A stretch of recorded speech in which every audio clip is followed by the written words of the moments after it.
All right, just waiting for the system to go live, friends. Welcome back to another live session, and we are back. So there's some new data with regards to the prevailing theory of Alzheimer's disease and dementia that I think you need to know about. A scientist from the University of Minnesota appeared to have falsified data way back in 2006, linking the beta amyloid protein to the etiology of Alzheimer's disease and dementia. Now, this is really important because this seminal paper where these images have apparently been falsified this paper has been cited more than 2,000 times. And I think this is really an important thing to pause and talk about, obviously, because this is an obvious instance of medical research fraud, which, by the way, this scientist is actually standing to receive financial benefit from a biotech company that is investigating a drug based upon this falsified data to target the beta amyloid mechanism. And I want to get into that mechanism and talk about that, but consider the overarching theme here that is, I think, apropos to what's been going on in the past 2.5 years, and that is censoring physicians, censoring scientific professionals, and the problems herein, because this particular scenario where his name is Sylvian Leslie, and there was another Karen Ash.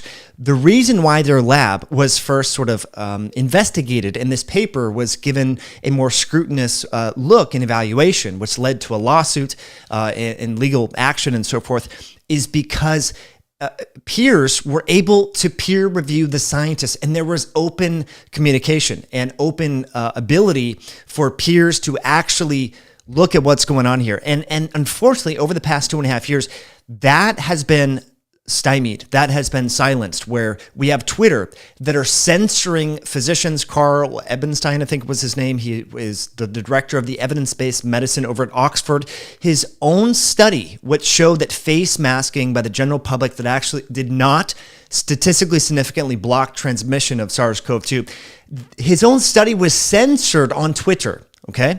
Now, for what reason, we don't know. We don't know the intent. We know YouTube has been actively censoring a lot of individuals, my channel included, and other health professionals, for sharing information that, for whatever reason, goes against the narrative of, when it comes to the thing. So we need to understand that actually allowing doctors and health professionals and their peers to openly and publicly critique the work that they have been publishing is part of the scientific process, and we can no longer stand to censor physicians and scientists and researchers. Okay, so let's get into the study. I think it's really the breakdown of what happened here with regards to the beta amyloid protein, linking it to the etiology of dementia and Alzheimer's, and this amazing write-up. It's a relatively long write-up in the journal Science, but I think it's really important. So here's essentially what happened. What you need to know: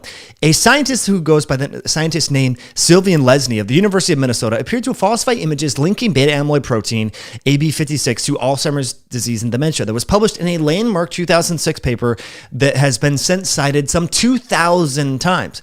Now, Science magazine, along with Vanderbilt University neuroscientist Matthew Schrag, have been investigating scientific misconduct, along with peers, because there's a website called PubPeer, and PubPeer is where peers who have the scientific wherewithal and the ability to dive into the statistics and the images and things like that, such as this image here, which is where the Western blot appears to have been falsified by Sylvian Leslie. And as you can see here, you or I don't know how to interpret the falsification of a Western blot, but there appears to be artifacts within this image that caused image analysts and other researchers to investigate the legitimacy of this image that led to this formation of a hypothesis and then creation of drugs and millions, if not billions of dollars of NIH funding into Alzheimer's disease research, which appears to have been fraudulent. So that's why we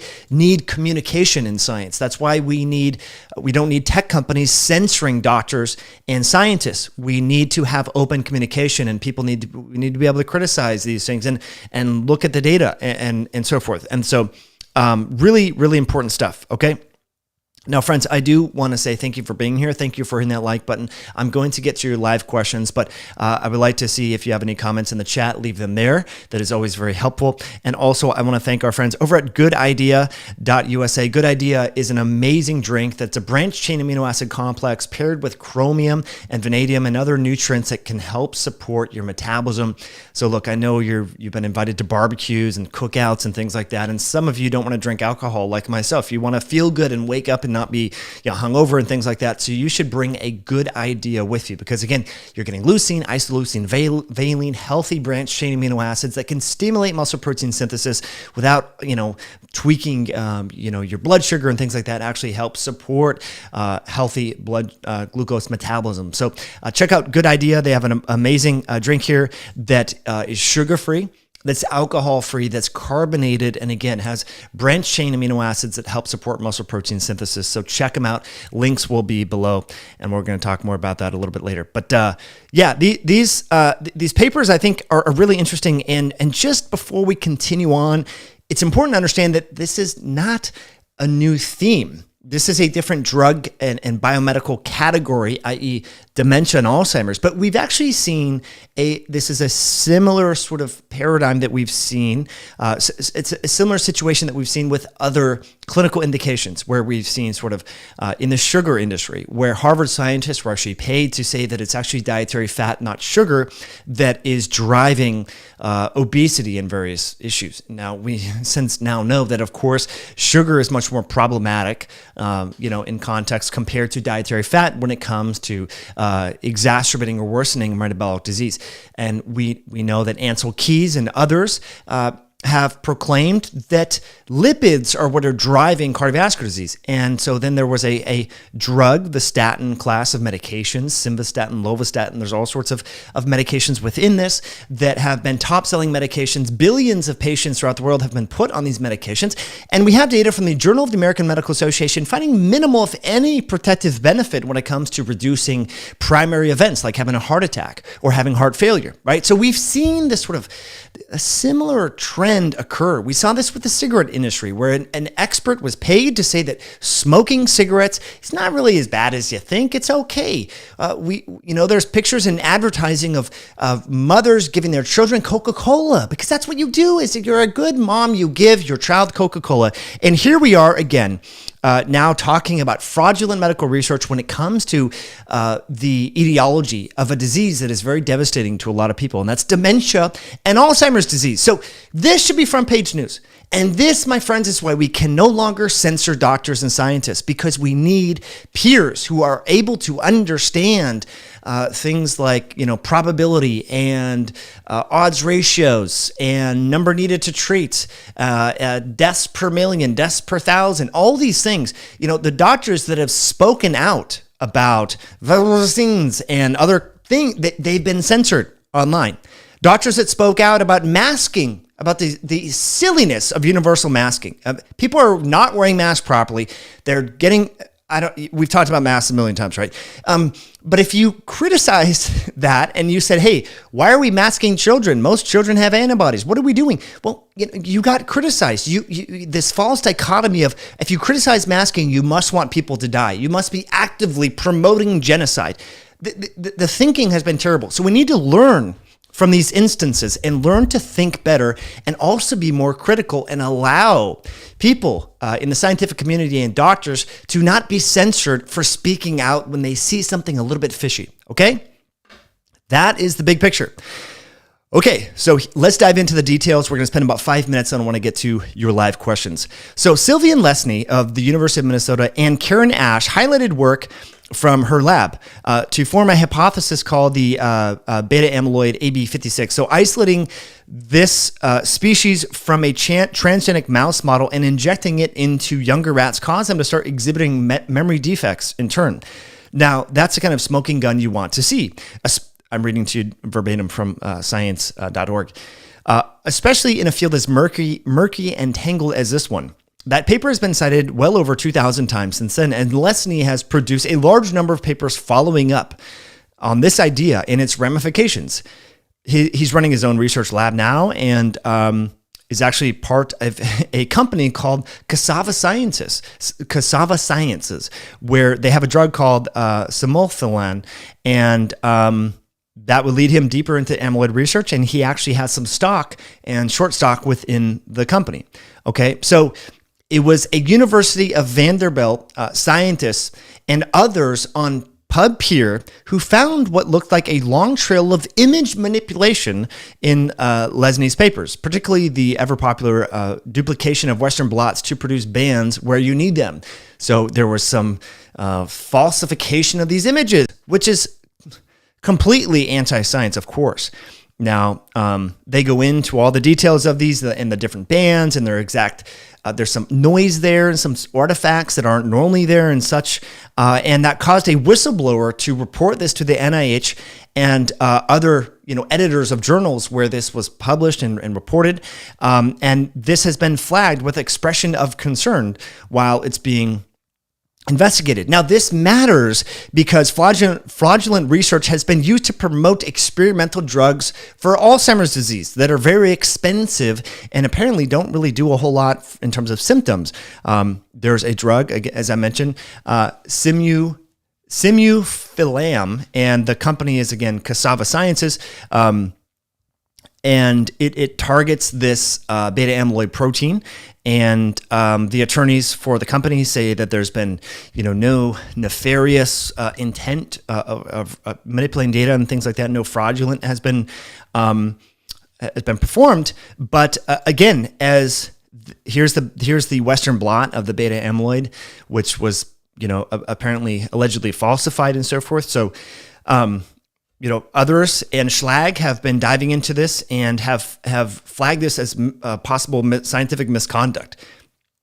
And they go on to say here that this work that has been based upon manipulation of data and images and things like that created essentially the key reigning theory of the amyloid hypothesis of Alzheimer's, which holds that beta amyloid clumps known as plaques in the brain are the primary cause of the devastating disease known as Alzheimer's disease. And this affects tens of millions of people globally, and it's based upon fraudulent research. So what do we do here? What really is driving Alzheimer's disease? Well, as we've talked about on this podcast, ever since we had David Perlmutter on the show, going way back to 2017, we've talked a lot about type 3 diabetes and how insulin resistance in the brain causes aberrant dysfunction. We've interviewed Amy Berger. We've talked a lot about this. Insulin resistance in the brain causes cognitive decline. Okay. And so to think that you can continue to eat hyperpalatable processed junk food and have a highly functioning brain, if you just take this pill that will clear up this beta amyloid deposition, it's not really based in reality, my friends. So that's important point number one. Important point number two is it was peers that actually figured out that this data didn't jive. And so we can no longer censor scientists and researchers. We can no longer have tech companies being the overlords and have the final say, the experts when it comes to biomedical research. Biomedical research, we should have peers be able to publish information and to be able to criticize other individuals and so forth. And unfortunately, over the past 2 years, we have seen people silenced for openly being critical about therapies and mitigation strategies like staying in your house or wearing a mask in your car and other foolish things, right? Because of dichotomous thinking that if you criticize public universal masking, that therefore you must want other people to die, which is just completely silly. Okay. So again, I just think it's important to keep the stuff in mind that we can no longer censor scientists. We've seen this story play out with statins, not so much fraudulent research necessarily in the context of statins, but just an overemphasis on the purported benefits. And we've seen scientists get paid or have conflicts of interest. The sugar industry paid Harvard scientists to say sugar wasn't bad and fats are actually bad. We've seen this play out with persistent organic pollutants and heavy metals and pesticides and the whole thing. So we actually, just last week, right, we saw that depression, both high and low levels of depression are linked. High and low levels of serotonin are linked with depression. And we've been told for years, if you have low serotonin, then you need to take an SSRI and that will benefit your depression. Well, part of the way that potentially SSRIs and other SNRIs might impact mood and affect is because they're anti-inflammatory. They have purported anti-inflammatory properties, and that could be one of their mechanism of actions, right? So again, we're starting to see these institutions are so in bed with industry. It's hard to disentangle academia from industry. And I think that is a problem. And that's why we can no longer censor scientists. And we all need to really, in order to be healthy, in order to be happy, in order to do all that, we need to get back to our roots, get back to going out in the sunshine, getting back to eating with friends, eating within season, eating real food, not processed food, exercise, right? Sleep. We need to all get back to the basics, right? And not depend upon these synthetic medications and pills in hopes that we can continue our unhealthy lifestyles. But if we just sort of supplement with a pill that's a newly researched affects a biochemical pathway, that we don't need to change anything in our life. We're just everything will be fixed by this new medication, right? We can continue to play video games and smoke weed and watch porn. As long as we take an SSRI, we're not going to be depressed, right? That just never made sense ever. And it's certainly now we have the data to show that it's not really, doesn't make a lot of sense. Okay, so what I'm going to do is link this in the chat so you all can get access to the research that we're talking about right here. And that is I'm dropping it in the chat right now.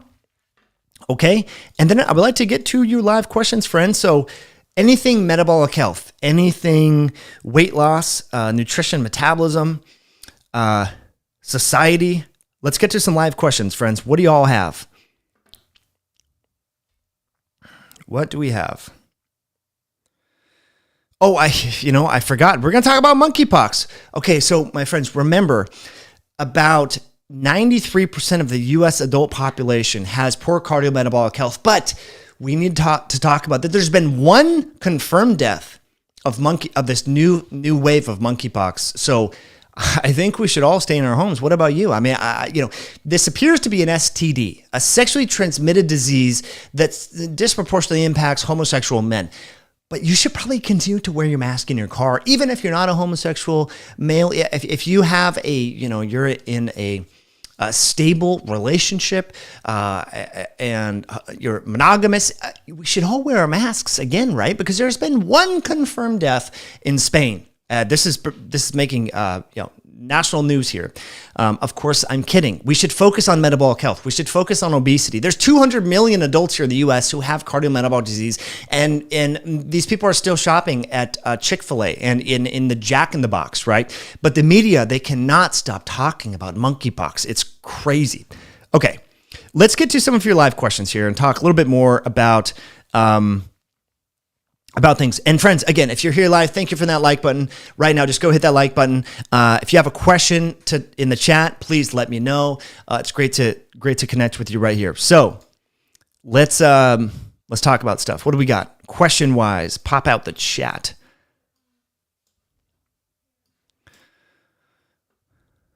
Okay.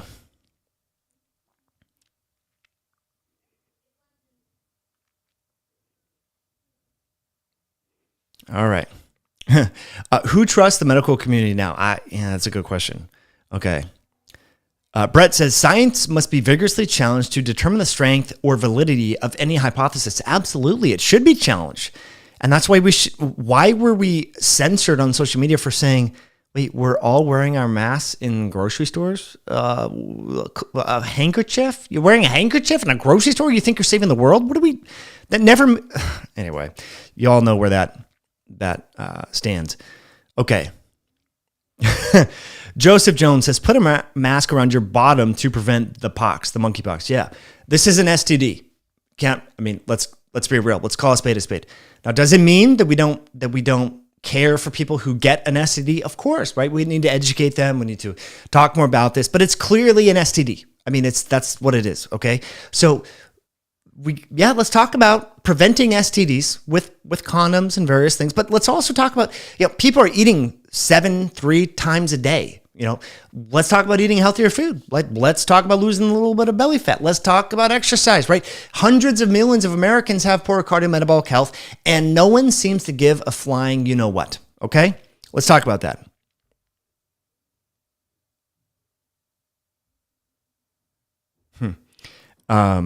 Yeah, thanks for the like button. I appreciate that. Ellen says, Americans have poor cardiometabolic health. All right. I don't know what that was. All right. Hey, Ed, thanks for being here. Appreciate that. Yeah, institutions in bed with industry. Yeah, it's crazy. All right. There's a book recommendation. The Healthy Libertarian says, read Malcolm Kendrick's Doctoring Data on Statin Research. Great book recommendation. Thank you for that. I will check that out.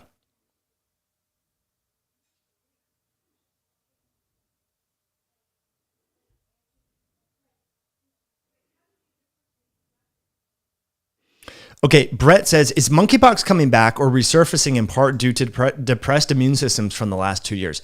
I don't know. You make up a really good, you have a good point. Okay. I'm not sure that we're seeing there's another respiratory virus that appears to be emerging in children. So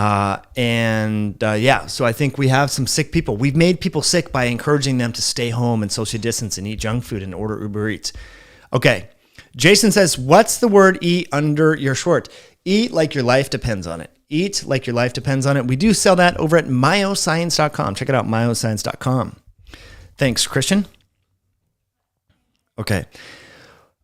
Truth Street says, what's a good amount of fat or what's a good amount of fruit to eat daily? The reality is it depends on the season. If it's summer right now, eat some berries, eat some things that are grown, go to a farmer's market, see what you can buy. And the amount of fruit that you should eat depends upon your activity level. If you're sedentary, you don't eat a lot of fruit. If you're active, you're hiking, you're biking, you're lifting weights, you can eat more fruit. Anonymously says, I'm 32-year-old female, and my doctor told me I should take Prozac for my tiredness and mood swings. She said I'm low T. Don't want to take anything. Where do I start? Yeah, well, I would suggest starting in our blood work masterclass where we get into all sorts of really good stuff. But you know where I would start? Getting sunlight, going out in the sun, broad day, midday sun, getting 25 minutes of sun. That can actually improve your mood. That can improve your hormones. That can improve your testosterone as well. So I would start there. But the blood work masterclass, where it's linked below, is a great e-course where we dive into all things metabolic health. So check it out. Okay. Benefits of BCAAs over just getting your protein.